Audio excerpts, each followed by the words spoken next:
தண்டின் மேல இருக்கிற விளக்கு. எபேசு சபைக்கு சொல்லும்போது சொல்ல, உன் விளக்கு தண்டை அதனிடத்தில் நீக்கி விடுவேன். அதுதான் குத்து விளக்கு. பிரான்ச்சஸ் இருக்கும், இந்த தண்டுல இணைக்கப்பட்டிருக்கும், அதுதான் விளக்கு. ஆண்டவர் சொல்லுகிறார், சபை விளக்கு தண்டுல இருந்து ஒண்ணு நான் எடுத்துருவேன்ப்பா.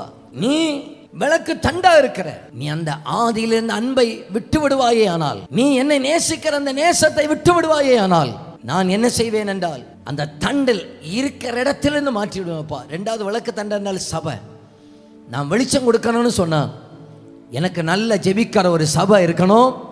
ரெண்டாவது எல்லாவற்றுக்கும் மேல தெய்வத்தை நேசிக்கிற ஒரு சபையாக இருக்கணும். விளக்கு தண்டின் மேல் இருக்கிற விளக்காக கர்த்தர் நம்மை மாற்றுவாராக.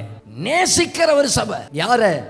ஆண்டவரை நேசிக்கிற சபையில சிக்ஷை இருக்கும், நேசிக்கிற சபையில கடிந்து கொள்ளுதல் இருக்கும், ஆண்டவரை நேசிக்கிற சபையில உபதேசம் இருக்கும், ஆண்டவரை நேசிக்கிற சபையில தப்புன்னா தப்புன்னு சொல்லுவாங்க, ஆண்டவரை நேசிக்கிறவர்களை கடிந்து கொண்டு சிக்ஷிக்கிறாராம். கர்த்தரை நேசிக்கிற இடத்துல சிக்ஷை இருக்கும். நேசிக்கிற ஒரு சபையில நான் இருக்கணும் ஆண்டவரே. அதுதான் விளக்கு தண்டு. நான் விளக்கு தண்டின் மேல இருப்பேனே ஆனால் நான் வெளிச்சம் கொடுக்கிற ஒருவன் நான் மாறிடுவேன் ஆண்டவரே.